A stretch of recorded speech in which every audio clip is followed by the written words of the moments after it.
अस्सलामुअलैकुम, मैं हूँ अरबाब नवाज़। प्रोग्राम आज की शख्सियत में हमारे मेहमान हैं professor doctor Aftab Hussain Gilani, chairman department of Pakistan study, dean faculty of law, Islamia university of Bahawalpur से। इसके अलावा आप पीसीबी एलीट पैनल एम्पायर हैं। हम अपने प्रोग्राम में आपको खुशामदीद कहते हैं और हम आपके शुक्रगुजार हैं कि आपने इस अपने कीमती वक्त में हमारे लिए टाइम निकाला। जैसे कि हम जानते हैं कि ये 6 सितंबर 1965 की जंग का महीना आ रहा है, 6 सितंबर का महीना आ रहा है। इस हवाले से मैं आपसे पूछना चाहूँगी कि आप 6 सितंबर 1965 की जंग के हवाले से हमारे नाज़रीन की रहनुमाई फरमाएँ।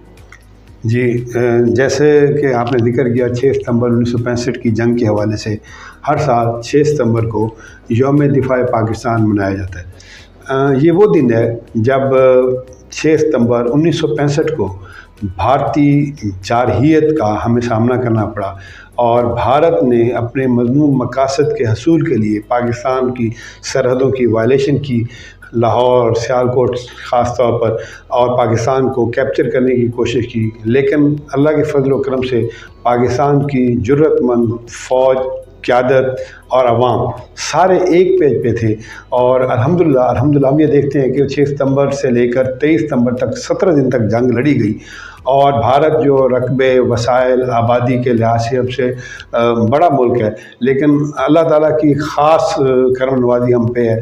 हम कलमा गो मुसलमान थे और ये जज्बा जो हम में है ये दुनिया में किसी और कौम में हो नहीं सकता। मुसलमान जो है जब पैदा होता है तो उसको यहाँ बहुत सारी और चीज़ें सिखाई जाती हैं, उनमें से एक चीज़ जो है वो जिहाद है। और हम ये समझते हैं कुरान में भी नमाज और हज ज़कात के अलावा जिहाद का और बहुत ज़्यादा जिक्र है कि जब आप पर या आपके मुल्क पर या आपके मज़हब पर कोई दुश्मन हमला करे तो फिर आपने इसकी परवाह किए बग़ैर जो है अपनी जान की परवाह किए बग़ैर उनसे लड़ना है और अपना मुल्क का और अपने मज़हब का और अपनी सारी जो आपकी प्रॉपर्टी है उसका दिफा करना है। उसके लिए अगर आपकी जान भी चली जाए तो इससे फ़र्क नहीं पड़ता, वो शहीद होंगे आप। और कुरान में शहीद के बारे में कहा गया है कि वो ज़िंदा होते हैं और अल्लाह ताला उनको रिज़्क़ देता है। तो ये जो जज्बा है, ये ईमानी जज्बा मोटिवेट करता है मुसलमानों को। जब कभी कोई, आप ये देखें कि अगर हम इसकी बैक हिस्ट्री देखें तो नबी पाक सल्लल्लाहु अलैहि वसल्लम जो वजह तख्लीक़ कायनात हैं, जिनके हम उम्मती हैं, तो आप सल्लल्लाहु अलैहि वसल्लम के दौर में जब 2 हिजरी में ग़ज़वा बदर लड़ी गई थी तो 313 थे 1000 कुफ़ार के मुकाबले में।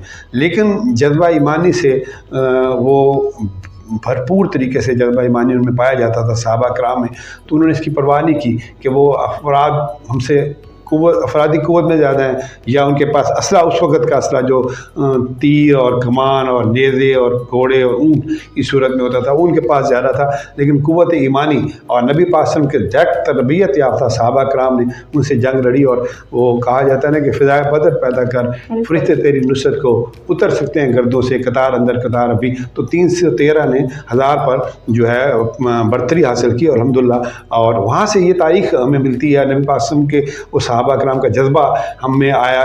हम मुसलमान हैं अल्हम्दुलिल्लाह। तो जब कोई कुफ़ार या जब कोई हमारा दुश्मन अपने मज़मूम मकासद के लिए पाकिस्तान को टारगेट करेगा तो ज़ाहिर है फिर हम तमाम कौम सीसा पिलाई दीवार बन जाएंगे, हम एक हो जाएंगे। हमारे बामी जितने भी इख्तिलाफ़ात हों, अगर अच्छे वो बड़े फ़रोई किस्म के इख्तिलाफ़ात हैं, लेकिन हम फ़िरका वारियत से भी उस वक़्त बालातर हो जाते हैं, एक तरफ रख देते हैं, बाला ताक रख देते हैं। हम लिसानी, हम ग्रोही, हम इलाकाई बरादरीज़म, किसी किस्म का तासुब को एक तरफ रख देते हैं, हम एक बन जाते हैं, एक सीसा पिलाई कौम बन जाते हैं। यही जज्बा उन 17 दिनों में जो 6 सितंबर से लेकर 23 सितंबर तक पूरी कौम में पाया गया। न सिर्फ हमारी अफवाज, हमारी फ़िज़ाइया, हमारी अवाम, हमारी हुकूमत, तमाम लोग एक पेज पे थे। सदर पाकिस्तान जनरल अयूब खान साहब पाकिस्तान के सदर थे और उन्होंने जब कौम से रेडियो पर ख़िताब किया तो एक जज्बा ईमानी उन्होंने भी दिया। बिस्मिल्लाहिर्रहमानिर्रहीम से उन्होंने अपनी तकरीर शुरू की और ये कहा कि हमें दुश्मन ने ललकारा है और ये मौका है कि हमें अब दुश्मन को उनकी इस जो नापाक अज़ाइम है उनको उनको खाक में मिलाना है। तो आप ये देखें कि अफरादी क़ुव्वत के आबादी और वसाइल में हमसे वो बड़ा मुल्क है, लेकिन अल्हम्दुलिल्लाह जो क़ुव्वत ईमानी से हम लोग लड़े और हमने बड़ा कामयाब अपने मुल्क का दिफा किया और 110 तैयारे उनके तबाह हुए, 14 हमारे, और फिर आप हमारी फ़िज़ाइया का रोल देखें, हमारी अफवाज का रोल देखें, तो वो आब-ए-ज़र से लिखे जाने के काबिल है। तो मैं ये समझता हूँ कि 6 सितंबर हर साल आता है, ये हमें उस 6 सितंबर 1965 की याद दिलाता है कि किस तरह हमने अपने से बड़े मुल्क की जारहियत का जवाब दिया और अपने मुल्क का एक कामयाब दिफा किया। इसीलिए उनके टैंक भी हमने ज़्यादा तबाह किए, उनके तैयारे भी हमने ज़्यादा तबाह किए, जितने हमारे अफवाज पाकिस्तान से लोग शहीद हुए उससे कहीं ज़्यादा उनके मारे गए। तो ये एक वो जज्बा था, ईमानी क़ुव्वत थी जो उस वक़्त के तमाम लोगों में थी और ये इंशाअल्लाह पाकिस्तान के मुसलमानों में आज तक मौजूद है। हम इसी जज्बे के तहत, अल्लाह ना करे हमें दुश्मन दोबारा ललकारे, लेकिन उसको समझ के ललकारेगा। तो अल्हम्दुलिल्लाह पाकिस्तान की गयूर अवाम, पाकिस्तान की अफवाज और हुकूमत उस वक़्त भी इस मामले में एक पेज पे थी और आज भी एक पेज पे है। बिल्कुल जी, जंगें वैसे भी हौसलों से लड़ी जाती हैं, तो इसके अलावा आप हमें 6 सितंबर के पस मंज़र के बारे में क्या कहना चाहेंगे? अभी जैसे मैंने बताया कि ज़ाहिर है डे फर्स्ट से जब पाकिस्तान 14 अगस्त 1947 को मार्ज वजूद में आया, इंडिया ने दिल से एक्सेप्ट नहीं किया, because we have taken independence from that India which was a joint India. तो हमने एक अलग मुल्क जो इकबाल के ख्वाब के तहत हमें बानी पाकिस्तान कायद आज़म मोहम्मद अली जिन्ना ने बना के दिया। तो ये जो पाकिस्तान था इसको इंडिया ने कटा पटा पाकिस्तान कहा था, उनकी लीडरशिप ने, नेहरू और पटेल ने इसको मसालिस्तान कहा था और ये कहा था कि soon they will made request to join again. तो ऐसा कुछ नहीं था, उनका ये ख्वाब ख्याल है। पाकिस्तान को बने हुए आज अल्हम्दुलिल्लाह 73-74 साल हो गए और हमारा मुल्क अल्हम्दुलिल्लाह कायम व दायम और सदियों तक इंशाअल्लाह कायम व दायम रहेगा। तो हमने कभी भी जारहियत नहीं की। वैसे भी इस्लाम अमन व आश्ती का मज़हब है। इस्लाम जो है कहीं भी कुरान में है कि ला इकराह फिद्दीन, हमें कहीं भी जारहियत की तरफ या दीन की तरफ सख्ती की बात नहीं की गई, अमन आश्ती की बात की गई। लेकिन इसका ये हरगिज़ मतलब नहीं कि जब मुसलमानों को कोई दुश्मन ललकारे तो फिर हमने चूड़ियाँ नहीं पहनी हुई, फिर हम अपने गैरत ईमानी के तहत लड़ते हैं। अगर हमारे इस्लाम पर कोई, हमारे मुल्क पर कोई हमला करेगा तो किसी तौर पर हम पीछे नहीं होंगे, लेकिन इस्लाम चूँकि जारहियत के ख़िलाफ़ हम इनिशिएट नहीं करेंगे। मगर अगर कोई हमारी कमज़ोरी समझे और हम पर जारहियत और इम्पोज करे, हम पर जंग मुसल्लत करे, तो फिर इंशाअल्लाह हम एक हो जाएंगे। और मैंने बताया कि 6 सितंबर को भी इसी हवाले से हम कामयाब यौम दिफा पाकिस्तान मनाते हैं कि उस दिन के मुनासिबत से हमने ये दिफा किया इस मुल्क का और ये साबित किया कि पाकिस्तान की जो अवाम है और फ़ौज है और फ़िज़ाइया है और हुकूमत है, वो सब के सब इस मामले में एक पेज पे हैं कि दुश्मन अगर अपने मज़मूम मकासद रखता है तो फिर हम किसी तौर पर उससे लड़ेंगे और लड़ने के लिए हमारी जान भी जाती है तो चली जाए। और जैसे मैंने जिक्र किया कि एक इस्लाम में जहाँ और बहुत सारी चीज़ों की अफादियत और अहमियत है, वहाँ जो शहादत है उसका बड़ा रुतबा है। तो शहीद होना तो एक आनर की बात है, और अगर आप मारेंगे तो आप गाजी होंगे, मर जाएंगे तो मरेंगे नहीं, आप जिंदा रहेंगे, आप शहीद होंगे। तो ये जज्बा जो है ना, ये मुसलमानों में बदरजा तो मौजूद है। तो इसलिए अफरादी क़ुव्वत या जो वसाइल हैं वो मैटर नहीं करते, मैटर ये करता है कि ईमान की क़ुव्वत किस में ज़्यादा है। तो वो अल्लाह का फ़ज़ल है। हम गुनाहगार ज़रूर हैं, मगर अभी भी हम समझते हैं कि मुसलमान हैं और हमारे जो वतन की मोहब्बत हमें कूट कूट कर भरी हुई है। और ये जो वतनीयत है ये हमें ये स्पिरिट पैदा करती है कि मुल्क के लिए, मुल्क के दिफा के लिए हमारी जान भी चली जाए, कोई परवाह नहीं, हम इसके लिए दिफा के लिए। गैरतमंद कौमों को अपने वतन की हिफाजत करना अच्छे तरीके से आता है जी। यहाँ मैं ये पूछना चाहूँगी आपसे कि 6 सितंबर का दिन किस तरह मनाया जा सकता है? हाँ जी, ये बड़ा अच्छा आपने सवाल किया। अब यौम दिफा पाकिस्तान इस लिहाज से कि आप समझते हैं कि हमने ये 17 दिन की जंग में अपने मुल्क का कामयाब दिफा किया, इसीलिए हर साल 6 सितंबर सरकारी सरपरस्ती में, हुकूमत की सरपरस्ती में मनाया जाता है। लेकिन मैंने बताया कि जिस तरह 6 सितंबर हो या यौम आज़ादी पाकिस्तान 14 अगस्त हो, इस में एक मैसेज जाना चाहिए। वो मैसेज ये जाना चाहिए कि हम एक कौम है, we are not mob, we not suppose to be a mob, हम हजूम नहीं है। तो जो कौमें होती हैं वो डिसिप्लिन का मुजाहरा करती हैं। तो जो भी आप तकरीब करें उसमें ये चीज़ नज़र आए कि आप एक कौम की उसमें एक पैरामीटर में नज़र आएँ, डिसिप्लिन हो। ये नहीं कि आप जैसे 14 अगस्त को या 6 सितंबर को खुदा न खासा कुछ, मैं ये नहीं कहूँगा सारी कौम तो ऐसा नहीं करती, लेकिन कुछ हमारे नौजवान जज्बाती होकर मोटरसाइकिल के सलेंसर निकाल कर इस तरह की हुल्लड़बाजी या शोर शराबा करते हैं, एक अच्छा मैसेज नहीं जाता।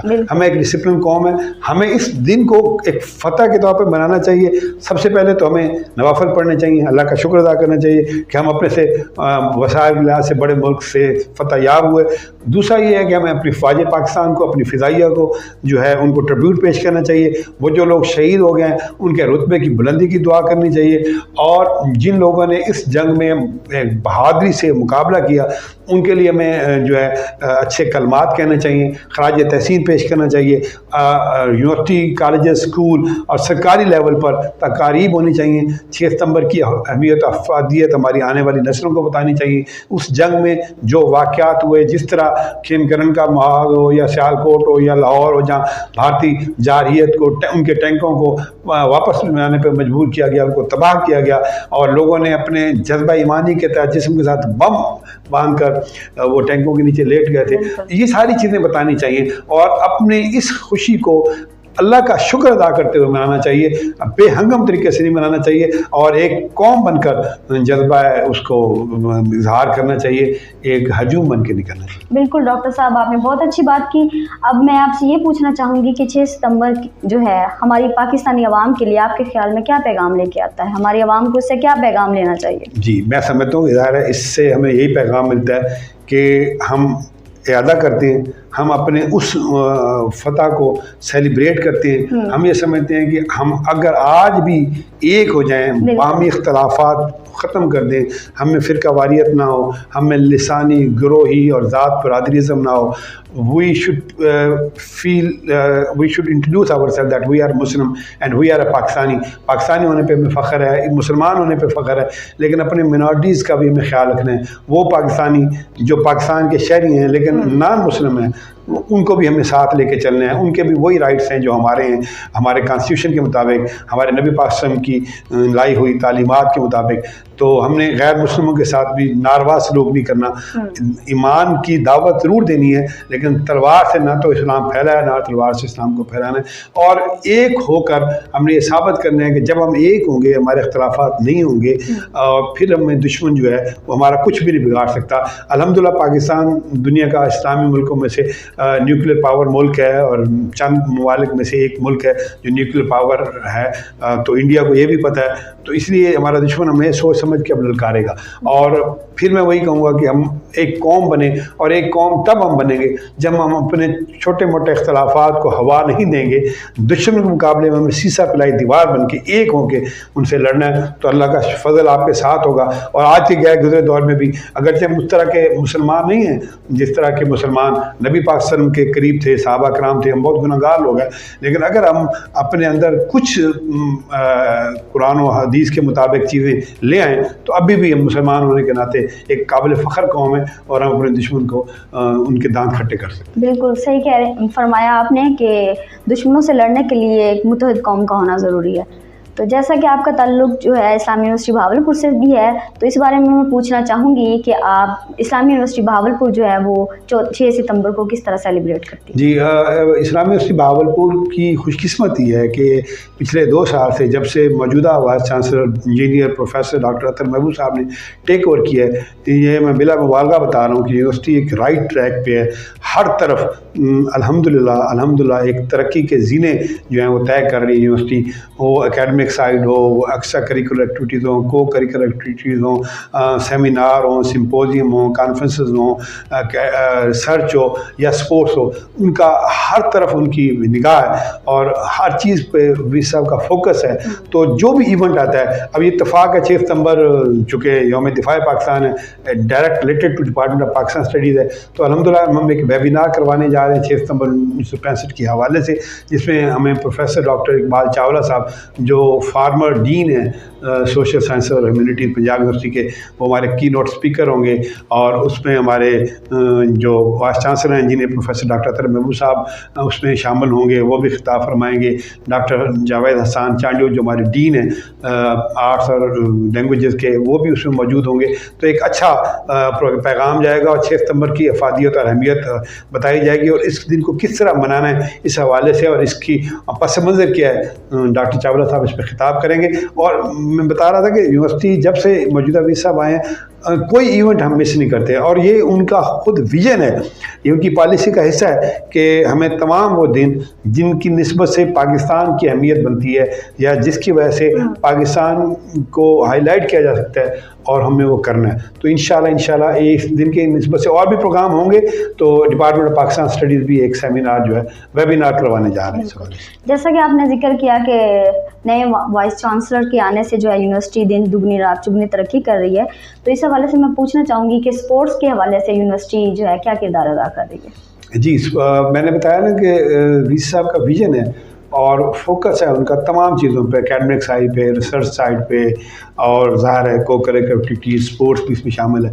तो हमारी अल्हम्दुलिल्लाह डायरेक्टरेट ऑफ स्पोर्ट्स जो है वो बड़ा अच्छा काम कर रहा है। उसमें जो डायरेक्टर साहब हैं या असिस्टेंट डायरेक्टर हैं जितने, वो भी काम कर रहे हैं।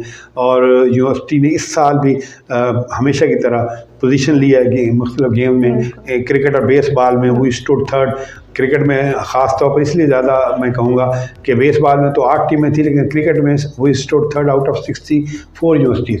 तो 8 जोन थे, हर जोन में 8 टीमें थी, उनमें से फिर फाइनल राउंड पेशावर में हुआ तो हमने 3rd पोजीशन ली। तो 64 यूनिवर्सिटी में 3rd पोजीशन आना, इस तरह बेसबॉल में 3rd पोजीशन आना, बाकी गेम में भी हमारी अच्छी पोजीशनें आई। तो स्पोर्ट्स पर भी फोकस है। वाइस चांसलर साहब का विजन है कि तमाम चीज़ों को आगे लेके जाना। ये अभी रिसेंटली इंजीनियर डॉक्टर प्रोफेसर अतर महबूब साहब और सदर पाकिस्तान आरिफ अलवी साहब जो हैं, उनकी कराची में सेमिनार के हुआ जिसमें उन्होंने शिरकत की बैंकिंग सेमिनार के हवाले से, इस बारे में आप रोशनी डालें। जी, वीसी साहब जो हैं डॉक्टर अतर महबूब साहब, जैसे कि कोई भी इवेंट हो, माशाल्लाह उनकी कंट्रीब्यूशन इतनी ज़्यादा है और उनकी विज़न इतना ज़्यादा है कि खुद ब खुद अल्लाह ताला जो है ऐसे सोर्सेज और ऐसे ज़राए पैदा कर देता है कि वो कहीं ना कहीं नज़र आती।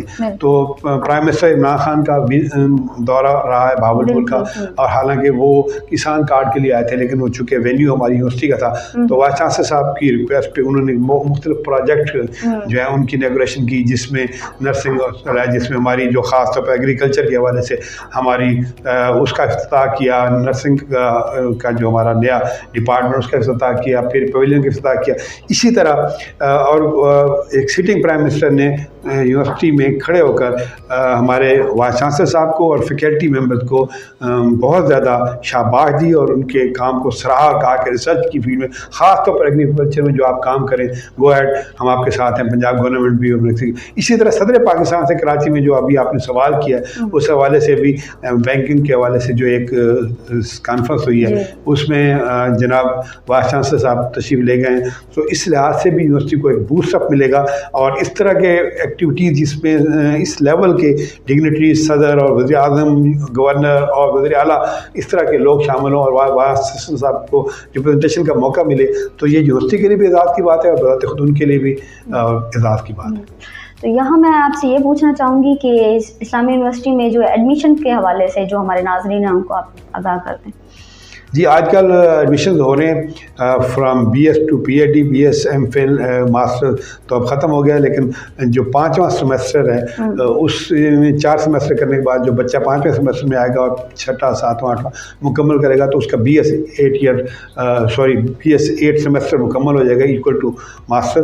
तो आजकल एडमिशन हो रहे हैं। तो वाइस चांसलर साहब ने जब टेक ओवर किया था तो यहाँ उस वक्त 13,000 स्टूडेंट थे। इस वक्त यूनिवर्सिटी जो है वो लगभग 50 को क्रॉस कर रही है और अभी ये एडमिशन होंगे तो 50 से भी ऊपर हो जाएंगे। तो ये एक विजन है। देखें, यहाँ के लोगों को अपॉर्चुनिटीज़ मिल रही है, जहाँ की इस रीजन के लोगों को दाखिला मिल रहा है, पढ़ने का मौका मिल रहा है, रोज़गार मिल रहा है। जिस तरह उनका विजन है कि उन्होंने रिक्रूटमेंट की है, एसोसिएट लेक्चरर लिए हैं, अब टीचिंग असिस्टेंट, रिसर्च असिस्टेंट ले रहे हैं, लेक्चरर AP एसोसिएट प्रोफेसर की प्रमोशन हो रही है, एडमिनिस्ट्रेशन में बहुत से लोगों को प्रमोशन दिए। कई सालों से 7-8 साल से लोग कॉन्ट्रैक्ट में थे, उनको वाइस चांसलर साहब ने रेगुलर कर दिया है। तो ये वो डिसीजन हैं, ये वो फैसले हैं, ये वो उनकी विजन के मुताबिक जिससे वो लोगों की दुआएं भी ले रहे हैं और लोगों को रोज़गार भी दे रहे हैं और नंबर ऑफ़ स्टूडेंट भी हमारे पास बढ़ रहे हैं अल्हम्दुलिल्लाह। बिल्कुल, जैसे कि आपने अभी जिक्र किया थोड़ी देर पहले कि इमरान खान साहब जो हैं उन्होंने विज़िट किया इस्लामिक यूनिवर्सिटी भावलपुर में, तो मैं ये पूछना चाहूँगी कि कौन कौन से नए प्रोजेक्ट हैं जिनका इफ्तिताह करके गए हैं वो?